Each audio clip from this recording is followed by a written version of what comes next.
Makanya gak heran kalau kita lihat ke datanya dari 10 tahun terakhir, bisnis-bisnis yang berkaitan dengan boba tea itu melonjak banget dari tahun ke tahunnya. Dimana per tahunnya itu bisa sampai ada 22.000 toko baru, 63.000 toko baru, yang bahkan peak-peaknya itu di zaman-zaman 2019 sampai pas pandemi. Yang dimana per tahunnya itu bisa sampai ke angka 110.000 per tahunnya. Lu bayangin ada 100.000 brand baru per tahunnya, yang semuanya itu jualan boba. Nah, per tahun 2024 sampai bulan November itu di Cina udah ada hampir lebih dari 200.000 toko milk tea yang tutup, lo bayangkan. 200.000, Jack. Jadi setengahnya tuh dari statistik yang tadi gue bilang. Halo semuanya, kembali lagi sama gue Aldo di Detektif Aldo dengan baju yang sama di video sebelumnya, atau ini adalah video sebelum dari sebelumnya ya. Dan di video kali ini gue kembali dan di video kali ini gue kembali lagi dengan pembahasan Aku Tolol yang topiknya itu cukup menarik ya. Dan bisa kita lihat juga di seluruh dunia fenomenanya juga sedang berjalan dan kayak apa. Ya betul sekali, yang mau gue bahas di video hari ini adalah soal masalah bisnis boba-bobaan. Bukan boba yang brand road ya, tapi ini boba beneran alias bubble tea atau bubble milk tea. Dan per bubble-bubblean itulah yang lu sering minum mungkin tiap hari, terus gak lama kaki buntung. Iya kan? Nah, kenapa menurut gue topiknya menarik? Ya karena pada dasarnya ini fenomena boba-bobaan ini tuh udah berlangsung sejak lama banget. Bahkan mungkin dari sekitar 10 sampai 12 tahun lalu gitu ya. Dari zamannya Chatime dan kawan-kawannya sampai ke sekarang itu udah ada Koi, ada TZ, ada Sing Futang ya, sampai bahkan ke franchise termeledak di beberapa tahun terakhir yang bukan lain adalah Mixue ya. Nah, tapi setelah punya perjalanan panjang ya, kesuksesannya bisa kita rasakan sendiri di Indonesia selama bertahun-tahun. Yang mau gue bahas di sini secara spesifik itu adalah bisnis boba yang ada di Cina. Alias di tempat kelahirannya bisnis-bisnis besar boba-bobaan yang kayak gini. Walaupun originalnya ada di Taiwan. Dan disclaimer, yang barusan gue omongin itu tempat kelahiran bisnis-bisnis besar tadi gitu. Karena memang aslinya kan di Taiwan. Jadi gue bilang dulu di awal supaya gak disalahin sama para, mungkin ada fans club ya boba ini, ada komunitasnya mungkin ya, komunitas adidaya boba gitu, gue gak tahu kan. Nah, dengan peningkatan jumlah bisnis dan juga peminat yang di 10 tahun ke belakang bertambah terus, pasti di satu waktu ini semua akan menimbulkan titik jenuh buat kedua belah pihak. Dari mulai si bisnisnya dan juga tentunya konsumennya. Dan titik jenuh ini nampaknya udah terjadi di Cina di tahun 2024 dan 2025 mendatang. Makanya ini jadi hal yang menarik buat dibahas, apalagi kalau kita ngomongin di Cina sendiri. Di sana itu udah ada sekitar 400.000 lebih toko boba yang tersebar di seluruh negaranya. Lu bayangin 400.000 coy. Tidak kebayang ya. Tapi sebelum masuk ke videonya ya, ini gue rekomendasikan dulu ya. Charger dari Baseus guys ya. Ini kecil, gampang dibawa kemana-mana ya. Cuman 100 ribuan doang. Udah 20 watt juga ya, dan udah ada port type C dan ada type A-nya juga. Jadi cukup universal buat kabel-kabel zaman now. Dan bisa langsung ngecas 2 device sekaligus, lu bayangin. Yang mau bisa langsung cek ke YouTube shopping di bawah. Ya, jadi ini bisa langsung 2 ya kan. Maaf ya, jadi namanya juga manusia boy. Tempatnya dosa dan salah boy, bukan nabi boy. Ya, silakan aja boy, langsung aja dibeli boy. Let's begin the video guys.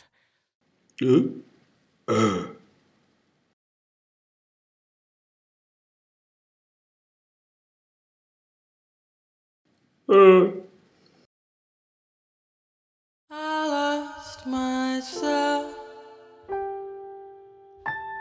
I waited still for a glimmer to arrive. I know it will. Oke, kalau kita ngomongin minuman manis, pembuat kaki buntung, pencipta penyakit-penyakit baru ya. Kalau kebanyakan ya kan. Kalau kebanyakan semua yang berlebihan itu memang bahaya. Tapi gula itu adalah salah satu sumber penyakit-penyakit baru di bumi ini guys ya. Tapi intinya di Indonesia tuh udah banyak banget ya. Ini kalau ngomongin minuman manis ya, dari zaman belum ada GoFood, GrabFood pun gitu ya, itu minuman manis udah ada dari zaman 2000-an. Kayak modelan hop-hop ya, itu kalau lu tahu sering ada outletnya di mall-mall gitu, sampai sekarang ada hop-hop premier atau premium gitu, gue lupa ya. Terus kalau minuman teh itu juga udah ada dari zaman dulu, ada teh poci, ada tongci ya.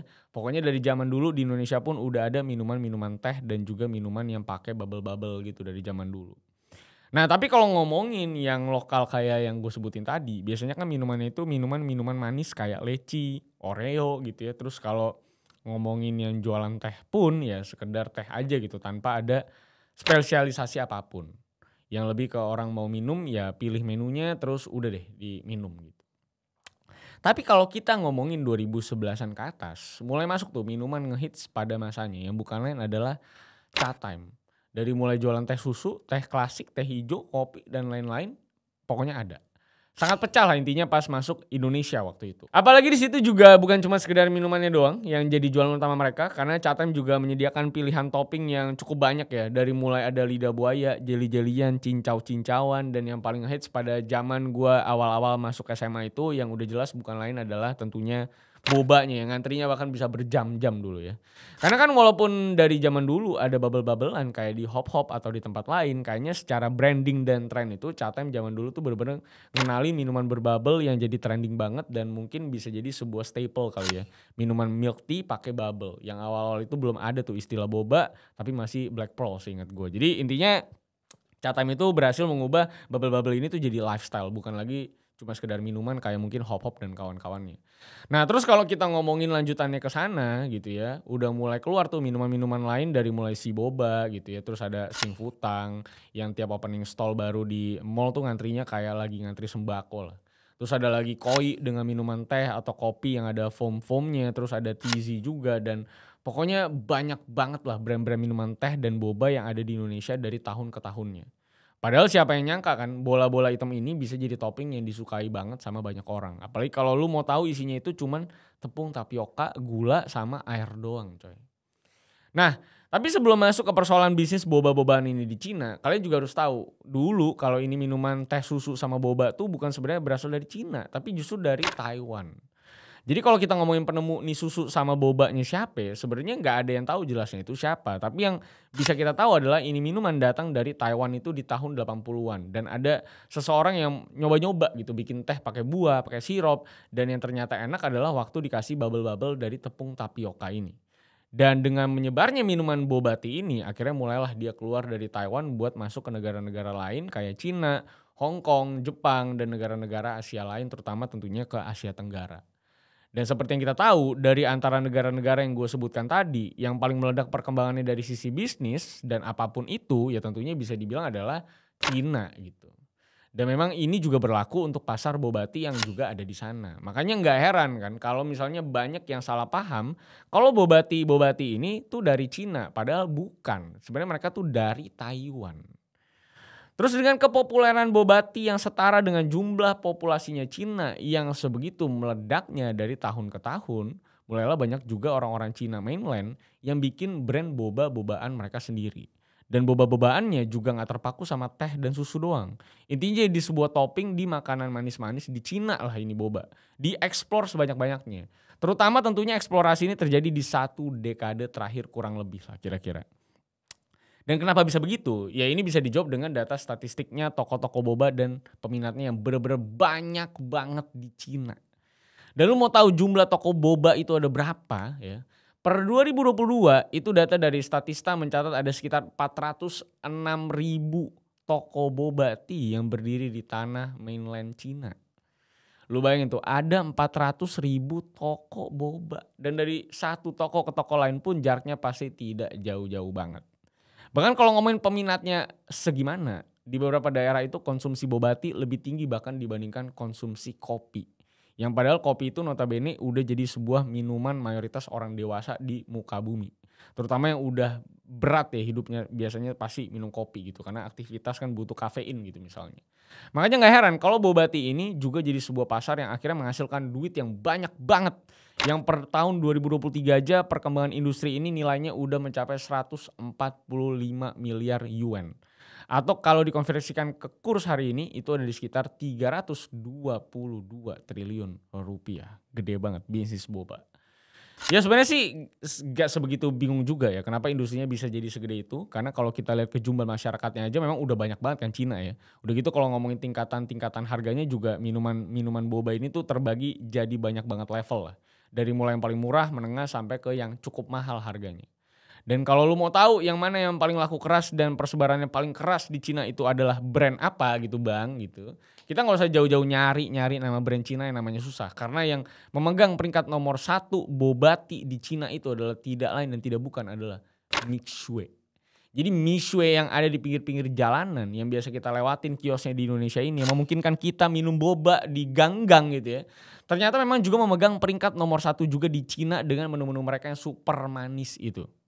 Dan bisa dibilang strategi yang dipakai di China mainland pun kurang lebih sama sebenarnya. Karena Chang Hongqiao ya, sebagai foundernya pun bilang kalau dia itu menargetkan Mixue itu buat mengelilingi pinggiran-pinggiran. Alias jadi stall-stall yang gak gede-gede banget di pinggir jalan dan yang bisa dibilang jadi seperti apa yang lu bisa temukan di Indonesia ini. Bisa lu temukan di pinggir-pinggir jalan, di daerah-daerah pemukiman. Jadi dengan harga murah, porsi yang cukup gede dan minuman-minuman sama dessert-dessertnya juga cukup kekinian lah rasanya. Gak terlalu polos kayak teh-tehan doang dan itu yang berhasil akhirnya meraup pasar segitu besarnya. Karena aksesibel dan harganya affordable. Makanya gak heran kalau kita lihat ke datanya dari 10 tahun terakhir, bisnis-bisnis yang berkaitan dengan boba tea itu melonjak banget dari tahun ke tahunnya. Terutama dari tahun 2014 ke tahun 2020. Di mana per tahunnya itu bisa sampai ada 22.000 toko baru. 63.000 toko baru yang bahkan peak-peaknya itu di zaman-zaman 2019 sampai pas pandemi. Yang dimana per tahunnya itu bisa sampai ke angka 110.000 per tahunnya. Lu bayangin ada 100.000 brand baru per tahunnya. Yang semuanya itu jualan boba. Apa tidak enak? Ya enak, enak harusnya. Apa tidak enak Anda mengebayangkan itu ya? Ketemu dikit, jalan dikit, ketemu boba anjing. Jalan dikit ketemu boba. Lebih sering ketemu boba daripada ketemu orang tua maksud gue ya di Cina ya. Nah fenomena boba tea yang meledak ini pun bisa terjadi karena memang sistem bisnis mereka yang kebanyakan itu mainnya franchise. Yang dimana mereka itu nyari orang tuh buat invest. Buka kios baru lagi, buka kios baru lagi, buka kios baru lagi. Dan gitu aja terus sampai jadinya tersebar di jalan-jalan yang tiap jalan aja kadang ada 1 atau 2 cabang gitu sekarang ya. Bahkan yang ownernya sama sebenarnya cuma namanya aja dibeda-bedain gitu. Makanya dengan persebaran dan peningkatan jumlah yang terlalu banyak kayak gini, di satu sisi mereka jadi ada di mana-mana dan jadi mudah diakses, tapi di sisi lain juga ini toko-toko milk tea jadi sebuah beban juga buat para pemilik-pemiliknya. Karena udah jelas dong, kalau nggak ada sisi jeleknya, gua nggak bakal bikin video ini juga, kan jadi nggak seru pembahasannya. Dan sebenarnya apa sisi jeleknya nih industri perbobaan ini juga? Nah per tahun 2024 sampai bulan November itu di Cina udah ada hampir lebih dari 200.000 toko milk tea yang tutup, lo bayangkan 200.000 Jack. Jadi setengahnya tuh dari statistik yang tadi gue bilang. Jadi dengan keadaan Cina yang memang lagi banyak unemployment dan keadaan ekonomi yang lagi cukup stagnan juga bisa dibilang di Cina ya. Pada akhirnya tren boba tea beserta dengan toko-tokonya juga ikutan kena buruknya dan akhirnya habis juga pada akhirnya tren itu sendiri. Dan kerugian ini juga gak main-main nilainya buat para investor. Karena nilai investasi buat buka cabang boba tea yang begini tuh kurang lebih rata-rata di sekitar 300 sampai 400 ribuan yuan lah. Atau ya 700 sampai 800 juta lah. Gak beda jauh mungkin sama nilai investasi di Indonesia. Coba mungkin kalian yang punya cabang franchise beginian boleh kasih tahu nilainya berapa kira-kira kalau di Indonesia. Supaya bisa jadi perbandingan lah. Makanya walaupun nilai 700 juta sama 300 triliun yang tadi mah gak sebanding apa-apa sebenarnya. Tapi tetap aja lah kalau semuanya jadi rugi dan harus menutup cabang yang pada pengkor juga itu keuangan para investor-investornya juga jadi gak mau invest lagi ke boba-bobaan ini. Apalagi yang duitnya kagak banyak-banyak banget pasti jadi bangkrut ya. Gara-gara bobanya tidak sukses. Karena kalau kita lihat ke lapangan aja banyak banget contoh-contoh nyata kerugian dari buka kios-kios teh yang kayak gini. Kayak contohnya itu gue lihat dari website dimsumdaily.hk yang di sana itu mereka dapat kesaksian dari seorang investor boba tea yang punya nama Li Ce ya. Yang dia itu nginvest di satu brand boba tea yang gak terlalu terkenal bisa dibilang. Dan dia itu invest sebesar 400.000 yuan atau sekitar 900 juta rupiah dan tokonya itu harus tutup cuman dalam waktu kurang dari 6 bulan. Lu bayangin Februari buka, Agustus pas perayaan negara kita lagi ulang tahun dia tutup. Ya kan? Aneh banget kan? Makanya dengan pasar yang oversaturated atau punya terlalu banyak supply di area dan waktu yang bersamaan, akhirnya industri boba tea ini bisa jadi jelek ke semuanya. Bahkan bukan cuma ke si brand yang tutup atau merugi doang. Karena lu bayangin dengan brand yang banyak banget dari yang terkenal sampai gak terkenal, terus udah di jumlah varian menu yang banyak banget juga, akhirnya kan orang-orang juga bisa jadi bosan sama apapun yang berkenaan dengan boba tea. Bahkan cuma dari beberapa brand tertentu doang gitu ya. enak aja gitu, lu paham kan ya kalau udah terlalu banyak dan lu dijejelin begituan terus kan akhirnya bosen juga. Intinya lu kemana-mana lihat boba terlalu aksesibel juga kan akhirnya jadi nggak eksklusif lagi, jadi orang itu nggak craving lagi karena kan yang bikin trennya tetap stabil itu kan adalah saat supply and demand-nya tuh seimbang, stabil. Saat lu mau sesuatu, lu tetap harus ada effortnya dan harus ada yang ngantri-ngantrinya dikit biar tetap trennya kena. Kalau mau story-story masih keren gitu karena ada ngantri-ngantrinya kayak coklat Dubai gitu misalnya sekarang ya. Dan kalau udah ada di mana-mana ya ini udah jadi minuman yang nggak keren lagi, nggak lifestyle lagi karena dulu bobati gini nih itu tuh part of the lifestyle gitu.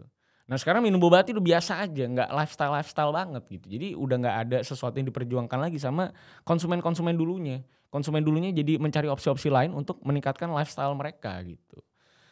Itulah yang akhirnya menurut gue bagus apa yang misalnya brand-brand lain mungkin kayak Starbucks gitu-gitu ya tetap ada di mall-mall elit mungkin supaya tetap keren. Padahal kalau ngomongin kualitas kopi tentunya masih banyak yang bilang bahwa kualitas kopi di toko-toko kopi lokal yang indie gitu jauh lebih baik gitu ya.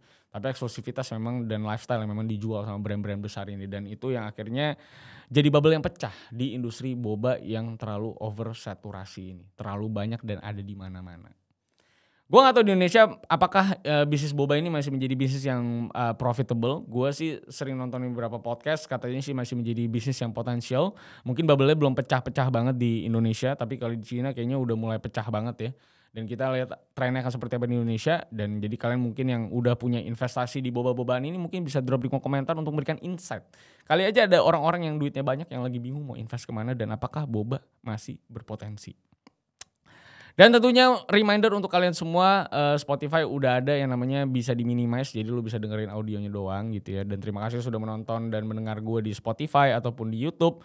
Terima kasih sudah mensupport karena kita tuh masuk ya di top 5 best newcomer di Spotify. Gokil. Karena ini tahun pertama DA tuh ada podcast resminya di Spotify. Karena sebelumnya itu adalah salah satu pendengar kita yang mengupload podcastnya DA. Tapi itu gak resmi. Nah yang tahun ini adalah resminya kita. Makanya kita masuknya newcomer. Aneh memang.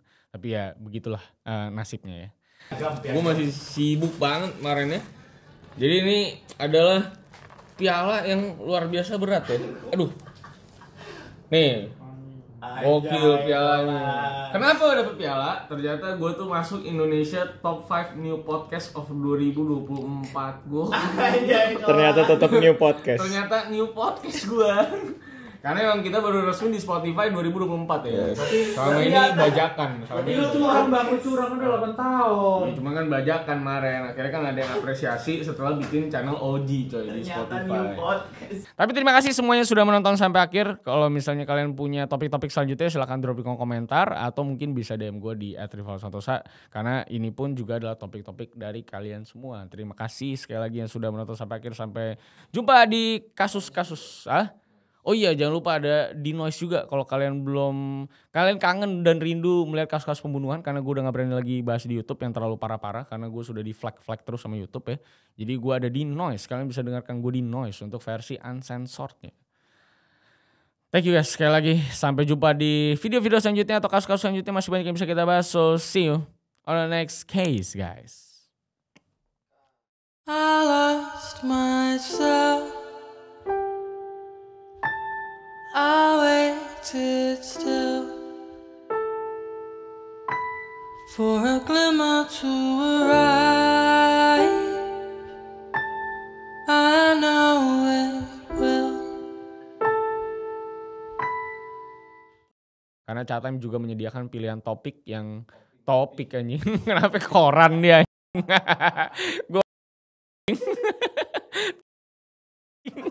Gua baru baca lagi. Kayak koran. Kayak podcast.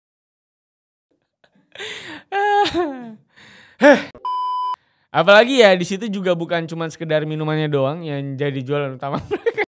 Lucu banget anjing. Ini coba gua masukin ke video.